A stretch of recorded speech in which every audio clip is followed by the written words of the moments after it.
ndipo kupanda kulowa pano ameya sanambe mwakazikisa mtendere ndipo mtendere upitirire ameya ife tikukunyanyani muzinda muno fani chomwe mukukamba nyondikirini ndipo anthu ambiri kulopa sakuipisireni mbiri kuti mukazisamalira azimayi sinafuna kukutsuzani tengani malonda anu kuma musamalire ndipo apapa ileyo mwayichacheya amene muli nawo kumbuyo kwanu ameya ulemu wanu komanso ichi ameya fani chidanga ule kodi malingana ndi mukakumbukira ameya anda tsiku ndi tsiku makomo wanu ana 8 njadesa chane ameya kulewa pano bendera ibira nthumuluku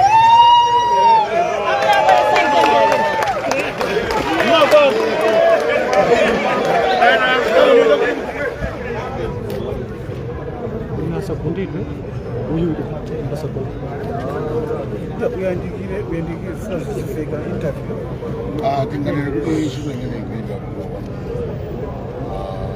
kusokona ndai zambiri mbulo munga chino timatenga asilikali bwera ndi matiyaka zimathamangisa anthu mwankhanza tikakhala pansi ndi asiwanga komanso makasalasi David Meya tinaona kuti tibwerepo tipeze njira yomwe tingapangirize ndiye njira yomwe tinayipetsa ndoti anthu ati ayendere chifukwa anthuwa ali ndi machairman awo amavenda machairman awo ndi ofisi yathu ngati kugwirira bwino ntchito sizingakhale zovuta ya ndiye ntchito inkaonesesa tikuigwira kuti Blantyre City Council ndi mavenda imwe yacho sitinayikepo third party ndo apolisi ndi anthu ambiri akangomona wa polisi akubwera pansewo amakhala ndi picture kuti amene akubwirira akono ndiye zimakhala zovuta kwambiri so ndi chifukwa chake mwaona kuno kuti chete nkhani yake ndionena kuti kuziwa anthu owapeza kuziwa anthu ogwira nawo ntchito chifukwa asogoleriwa amayikidwa kuti akhale asogoleri kuti azitumikira ifenso omwe tili asogoleri mbali inayo nthawi zambiri timapezeka mwina amavenda tasiya kumbali usogolero wawo tausiya kumbali tupanga mwaife toka ndichifukwa ntchito ngati makhala yovuta koma panopo ndakambirana nawo alowa mtawuni auzana china chilichonse chabwino panopa taona kuti mwayendera mzimu wake mtendekezere zotani kutoka apa pakumasira pompa mwina kupita sosial capital city ya Blantyre ndilipo ndiye toyambirira anthu onse akamatukwana amambaka yatukwana limbi so tayambira kulimbi tikuyenda pang'ono ndi pang'ono ima plani ambirimbiri komanso tikuziwa zoti mavenda omwe akuchosedwa m'matauni ena tiwapresidenti awo adziuka ena chani but mainitiative omwe tikubwera nawo onena kuti tiwathandizire mwina tingongole timene apa sido tingonangasi anthuwa apangasa chilungamo tikufunika kuti bomaso yo athandize ipempho lathu ngati mfumu yadzi kuti pomwe apresidenti athu aprofesa atapita wakutani akuganizira ngongole za mwina ndi mwina ngongoleso zambisika zibwere mwachangu kuti anthu awawawo aoneso kusintha aziwe zoti tindi president omwe amayang'anira anthu ake tindi president oziwa uphali wa munthu tindi usogoleri oziwa kuvutika kwa amalapo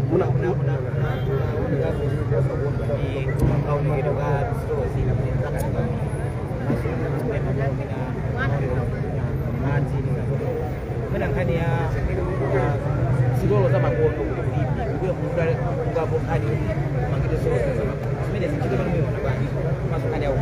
panopo ndifanenese pali chinthu ndionena kuti chidamba chilungatichi amabwerapo anthu ena ati atauzidwa tochita kumbali matukukanzi ulendo uno sindivomera wina ache kuchimbira foni kumatiusa tochita ulendo uno tifua tiaonese anthu ngati venda wavomerezi ukakhala malo kuti azikapanga business mwenyeso kayopanga business avomerezenso kuti ulendo uno tifuna mabuilding aoneke bwino amanamiza kuti mavenda ndomapanga uno mavenda achokera ato malomawo ndiye tioneso pana ambe kukonza malomo sitilola kukhala ndi shop yooneka ngati kumizipita kwati siziteka ya ino ndi town andizitika kabisa kufake maona pano pali asiiwo pali deputy mayor pali usogoleri wa mavenda pali makasala zinso omwe tipinawo ena kasala waku Blantyre one town alipompaka mpaka deputy mayor so kasala wadani wamulimbira machairman iso ndomwe amayang'anira mukaona operation yathu itapatikizana mavenda, majiazi, ndatenga pa street ndikumayenda naye. And this is sikulegeza apa ya. Chifake sintai zonse asite omanga town muno bamanga control. Anthu amagwira ntchito ni mavenda. So asina udindo kuti iwo achitepo kanthu koyang'anira mavenda azawo. Oyendesa zamamini paso ayang'anire. Komanso ndi ana ena omwe amaka ozunguza otolatola. Tiyayika m'malo mwawo. Kubweranso anthu kuchokera mpita timu yake nditi ndiponso timaziwa ina wangazi bwatu yanekera kugwiridwe ntchito basi.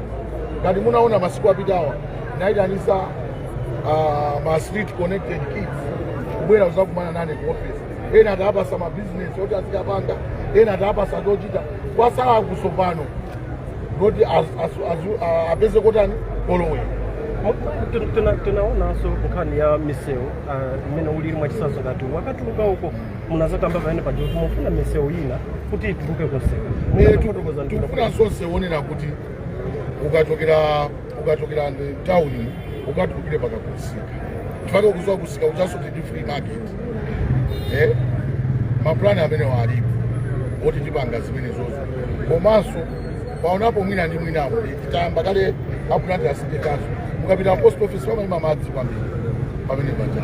Zonse ucha tauyambira kumusi kuno ayamba kukonza ma drainage. Kuti maso makuima paine paja come next week simzaonanso maso akuima paine paja. Tatusaso ucha kulemba office mukatusangani right price malipena maje mukumvika. Panopo tikufuna kuti grant asindikazo. Nthawi zonse chomwe chimavuta timawalemba anthu timapasa anthu ma contract. Ulendo uno tapukuza grant asindikazo tindi anthu athu ogwira ntchito. Tindi zonse zoyenererako. Ena aja amangokhala kumalandira ndalama ntchito awo samatani osamayiziwa. Amene aja tikufuna abwere samadikire contract imapita umu. Tikufuna amene tiagwiritse ntchito tating'ono kuti tiyende.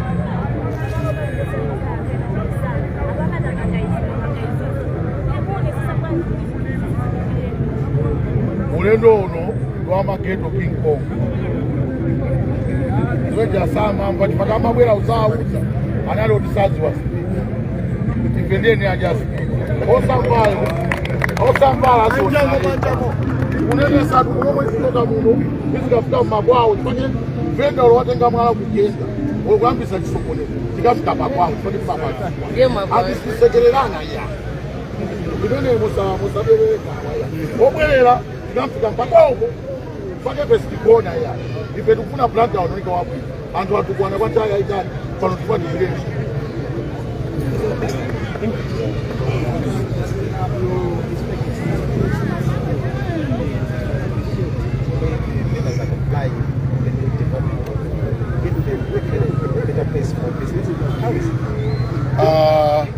This is what we need and this is what we are going to do. We know a lot of people we are doubting, but we have tweets in the manner that a lot of people didn't know that it's going to happen. You know, all the time I always say that you send a thief to catch a thief. So we didn't use force. We used the committees of vendors to remove the vendors.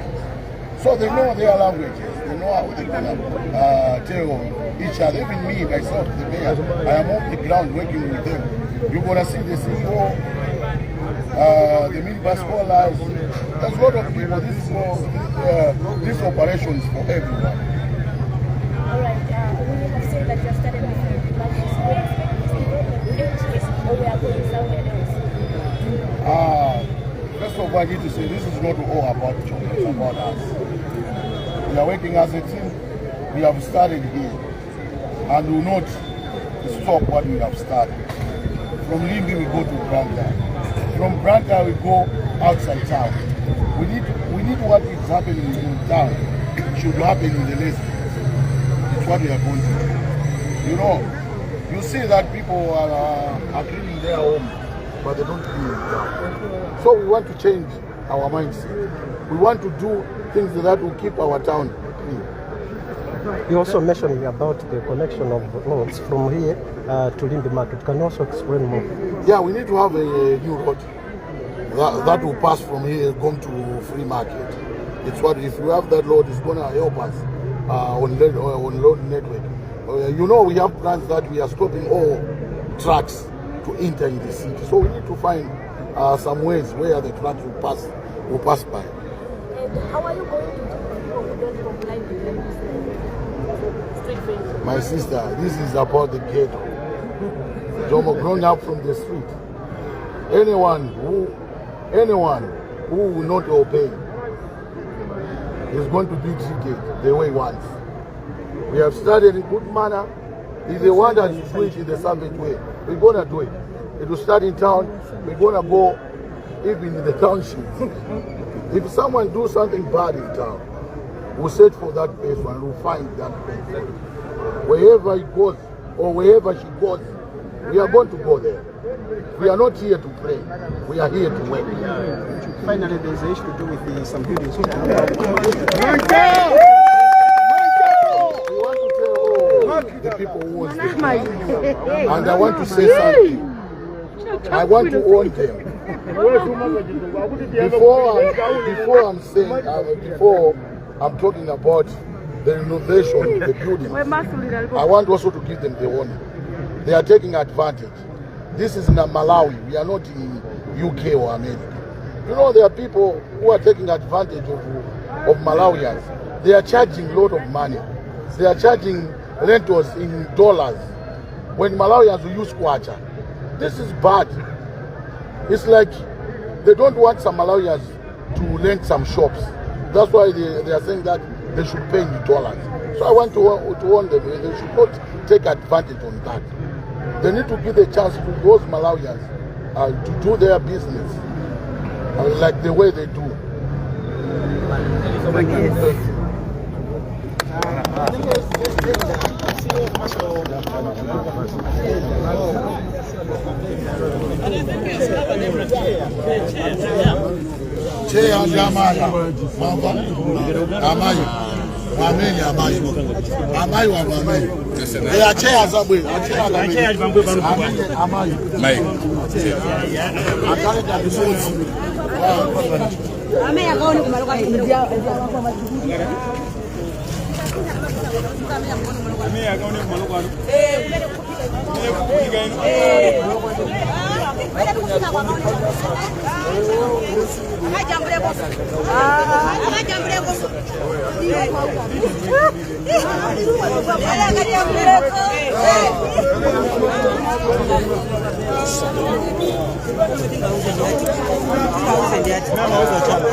Ndiye mwari mukufuna ameya atani makamaka apite kumalo kumwe akupatsani zochita kumene kukuphika zimayisima kusiku ndikutiko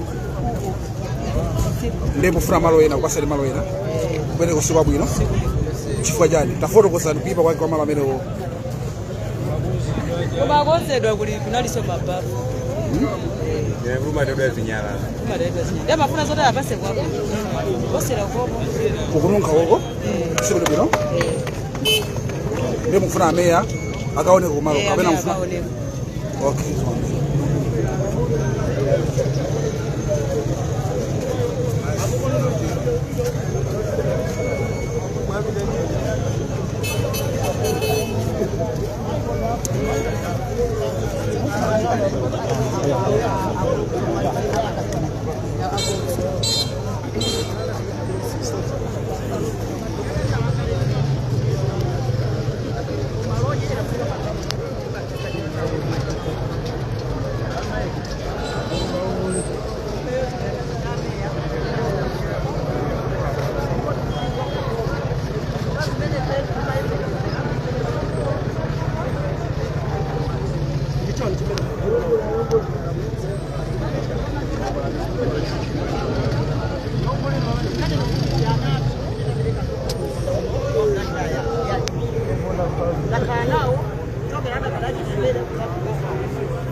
Kuomeleze tichoke tikasibe kumalo kumene iyo afuna ndipo tidakambirana tinavomereza takakhala kumalo kumene iyo afuna komano tinapita pempho kochepa chifukwa chani malo amene atipasa mavenda apakatenga sitinakwanirei chifukwa chonena kuti adatiuza ngati lero anthu ena anali atauza kale analawira mamawa kumakagwira malo sinayembekeze kuta kuti zikhala zokagwira malo ndi anthu ena agwira malo anthu athu ena apakatenga malo adakalibe kumana ineyo ndapeza ndiena asalabe anthu ena lero latu ndionena kuti machamani atithandize kuti apakatenga asadengebe kuti moyo wawo udakali wakaliya chifukwa apapa tikumva kukoma kunjira zambiri tikumva sinalanga ndi Estere na Seya Lojera ndimanyikula